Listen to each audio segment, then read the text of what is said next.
আজি মই বনাম জলকীয়া আচাৰ। জলকীয়া আচাৰৰ কাৰণে মই এইকেইটি ধুই একদম শুকাই লৈছোঁ আৰু এয়া সৰিয়হ ধুই শুকাই লৈছোঁ।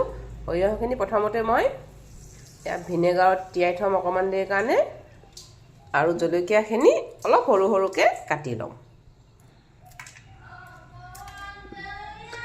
ইপিনে কেৰাহীখনত মই তেল অকণমান গৰম কৰি ল'ম।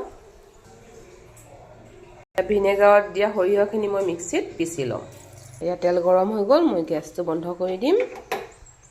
সৰিয়হখিনি পিচি হৈ গ'ল। তেলটো অকণমান গৰম থাকোঁতে মই নহৰু দি দিছোঁ, লগত অকণমান আদা, লগত কেইটামান কালজিৰা, 1 চামুচ নিমখ, হালধি, 1 চামুচ দিলোঁ জিৰা পাউডাৰ, ধনিয়া পাউডাৰ।